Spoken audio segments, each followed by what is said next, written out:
So I'm a Principal Sustainability Specialist at Tata Steel, and I want to talk a little bit about the circular economy and sustainability and what that means for us as a steel company.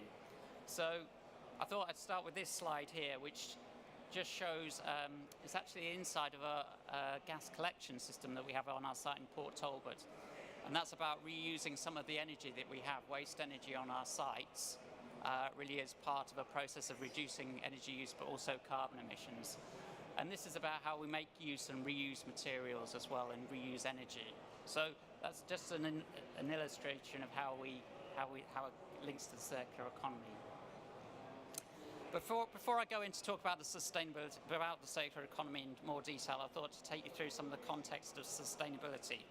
So sustainability megatrends are shaping our world, in particular climate change, resource scarcity and demographic shifts. This is feeding into kind of societal expectations, so things like the Paris Agreement, and then impacting on us as a business. The important thing to remember in all of this is that we all have decisions. So we have decisions, clients have decisions, and wider society and government have decisions. And us as Tata Steel have decided that we should really try and rise to this challenge, and that's what I'm going to take you through today. In terms of sort of global megatrends and where things are in terms of sustainability, this picture illustrates quite nicely some of the challenges that we face. So the question is it better to drive a diesel car around while feeling quite dirty? But then on the case if you have an electric vehicle, obviously some of that energy has to come from somewhere. And so we like to think about that in a life cycle context of a vehicle. Where does energy and resources come from in the context of electric and diesel vehicles? So sometimes sustainability is not all as it seems, and that's why we spend quite a lot of time making sure that the information that we have is reliable and robust, and any claims that we do make in terms of sustainability support it. And really thinking about the circular economy and a life cycle approach is one way to do that. So in terms of circular economy, what do I mean by that? Well, conventionally, in a linear economy, we make things from raw materials, we dig stuff out of the ground, we produce products, we manufacture those products, we use them, and then at end of life we dispose of them. In a circular economy, which is what steel is already a little bit to a certain extent, because we're quite a big recycler of steel, as Michael's already mentioned, we potentially make materials. We then try and reduce the amount of material that we're using in our products, perhaps extending product lifespan. And then once we made that product, can we actually reuse it or remanufacture it, providing some sort of service rather than actually throwing it away. But uniquely with steel, when it comes to its end of its useful life, you can in fact recycle it, which is one of the benefits of steel as a material in the context of the circular economy. So thinking about drivers in terms of the circular economy in my original slide, if we look at megatrends that are shaping our worlds in terms of climate change, population growth and resource use, it perhaps provides a little of an insight into where we should be heading. So in terms of population growth, we're heading up to perhaps 9 billion by 2050, and that means there'll be more demand for materials potentially.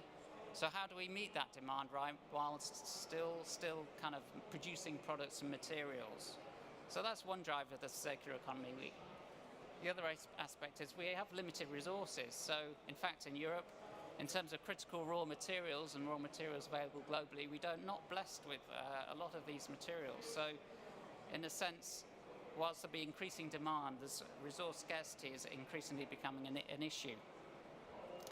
Equally well, the construction industry is not particularly efficient in terms of resource use generally, but there's a lot of waste that goes to landfill. If you look at water consumption, these construction industry is attributed to 30% of water use and some other waste materials as well. So that's quite a thing.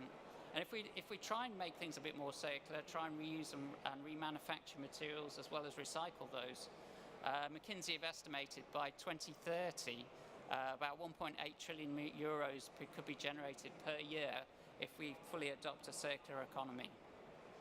And of course, some companies are already thinking about circularity and making services available. So can we rent cars? Can we rent office space in a more flexible way and use existing infrastructure that we already have to provide an increase in the level of service? Okay, so that's some of the drivers. I've talked a lot about, given a lot to the background to this. What I want to do is talk a bit about Tata Steel and what we're doing in the context of the circular economy. And what I'm going to talk about is this 4 R's, the reduce, reuse, remanufacture and recycle. So first I want to focus on reduce and look at some of those aspects to do with our processes on the left-hand side and the products we manufacture. So the first of those is around reducing in energy use and CO2 emissions. So as a steel industry, the International Energy Agency have done some work looking at intensity of energy use across various sectors. And in fact, since the 1970s, we've done quite a good job in reducing our energy use in the steel industry as compared to other sectors. So for example, you can see transport is in fact increased slightly in terms of overall energy use. In terms of carbon emissions, within Tata Steel in recent times, I showed you the Boss gas collection system, which is about reusing energy on our sites, and that helps us to reduce our carbon emissions. And those have been decreasing. But we're getting now to the point where we're reaching a kind of thermodynamic limit, and that means that we have to really look at step changes in technology and different approaches. So in terms of step change technology, one technology I want to talk about is Hysana. So Hysana is a pilot plant that we have on our IJmuiden site in the Netherlands. It's a way whereby you can reduce energy use and carbon emissions on a steelworks by eliminating some of the processes that we have on there. So, for example, you can take iron ore through to sinter in a conventional process. By eliminating sinter plants and coke ovens on our steelworks sites, that helps reduce energy use and carbon emissions. Equally, the Hysana process allows you to use greater amounts of scrap within the process and also some levels of biomass. And the production runs that were carried out last year showed that are making CO2 savings of over 50% could be utilised when utilising scrap and biomass. So really, this kind of technology is a step change, but we still need to go one step further to get to kind of zero carbon steel making, I guess, which is the ultimate ambition. So in terms of our configuration on our IJmuiden site today, we have a pilot Hysana plant, which you can see in blue here. And the ambition out to 2030 is to think about how can we perhaps increasing capacity of that plant, but also look at other ways to capture the CO2 from our process. So one option is carbon capture and utilization. So that's about taking CO2 and converting it into chemicals to make a chemical product that could be used to make plastics, for example. The other option is to use more renewable energy, and that could be from wind turbines, for example. And the other approach is to actually store some of that CO2 out at sea in storage wells. But that's perhaps a shorter term solution. So beyond 2030, out to 2050, we could perhaps have a mix of technologies. We could have Hysana in combination with the use of direct reduced iron or an arc furnace. So that's another process for reducing CO2 emissions. We can make chemicals by utilising CO2, so that's chemical conversion of CO2. We could also look at hydrogen production. So if you take renewable energy and electrolyse water, you can make hydrogen, and that's something that we can use within our processes in the iron reduction process. So there's a variety of options here, and we are exploring those both in our IJmuiden site but also in our site in Port Talbot, and developing strategies on which of those should be the way forward. Okay, so I've talked a little bit about process. Now I want to talk about the actual products themselves. What are we doing in that respect? So the first one I want to talk about is high-strength steels. So high-strength steels allow you to reduce the weight of the product, and naturally, therefore, allows you to reduce CO2 emissions. If you looked at some structural steel, you could perhaps reduce CO2 emissions by 30%. And utilising that in conjunction with composite floor decks, which Michael will talk a little bit about in terms of the Reduce project, that allows you to reduce not just the weight of the floor, but also some of the structural steel work. If we can lightweight the amount of material, that also reduces transport emissions. And if the whole frame is lighter in its own right, then obviously the foundations could be lighter. So these are opportunities whereby you can reduce material use. So that's a little bit about reducing things, reducing process emissions, reducing the amount of steel that you might use in buildings. What I want to talk about next is reuse. So the idea of reuse is we make a product and thinking about design for reuse. What can we do to actually design buildings to make them reusable? So this is an example of Fokker Distribution Centre at Schiphol Airport. It's a real building. It was designed for reuse with reuse in mind, so it's completely demountable and modular by design. So some of the structural steelwork is not sort of fixed to the ground; it's completely demountable. And rather than using shot bolts to fix things to the building, it has fixings that are demountable. In this case, we were also looking at building information modelling. So there are material passports whereby we can record for future prosperity some information about the specification and dimensions of those materials, such that it be 100% traceable once you came to disassemble it at end of life. So that's one example of reuse. Another example of reuse is, well, in the context of floor decks, this is perhaps a challenge because you have concrete fixed to a floor, and there's a question mark then of how you could reuse the floor and the steel work when the floor is stuck, essentially bonded to the steel. So the idea here is to use kind of these shear studs where you can remove the floor from the frame. But Michael will talk more about this project. Is this project that Steel Construction Institute are involved with, as well as Tata Steel.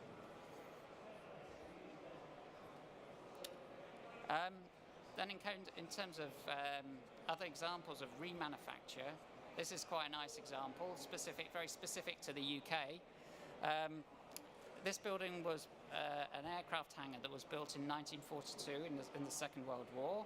It was based in London, and it lasted for about 20 years or so, and then it came to the end of its life after the Second World War. It was demounted, fully deconstructed, and then taken to Rotterdam Airport and reassembled. So it then had another life. And then in 2015, that same building was used a third time. It was demounted and remanufactured to make a bus terminal at Schiphol Airport. And the question is, will this building carry on for future use? Who knows? It could be another building again, or it could be recycled. So moving on to recycling, which is the last R. Steel supports a circular economy, not just through reuse and remanufacture, but also through recycling. And uniquely, steel can be recycled to make equivalent or even sometimes higher grades of steel. So you can take a lower grade of steel and upcycle it to a higher grade of material. And very little material is lost. Steel's magnetic, so you can easily separate it from other materials. And we call steel a permanent material in this respect because it can be recycled repeatedly with no loss of quality. I'll show you another example of recycling. So this was a building that was a steel plant that was built in 1956 and owned by the Queen then in 1956. It was built on Teesside. It's the Lackenby Steel Plant. And this building was in operation for about 20 years on our site in Teesside, and then it was subsequently used as a store area. And then in 2005, it was deconstructed. And because we owned the site and we knew quite a lot about where the steel and the material in it, we could take that material and actually track it through to new products. So some of the steel atoms in this building today, particularly when I show you some of the products, could have originated from this building, which is quite a surprising fact when you think about steel recycling. So the steel was recovered. There were about 20,000 tons of steel recycled in total. And these were converted into a range of products. We track these through different steel, through to different steel grades in our plant in Port Talbot. And you can see it could have gone into, some of it we found going into cars, some of it went to construction, so some of it actually went to Heathrow Terminal 5, some we identified as going to light steel frame housing. Coinage, you might not know, 1 or 2 pence coins are made of steel, they're copper plated. So some of those coins, if you have them in pocket, maybe contain some atoms from this building. So, and also consumer goods and various yellow goods, as you can see on this picture. And then there's an example of taking quite an old grade of steel and then upcycling it to a higher strength grade, so S235 to S355, for example.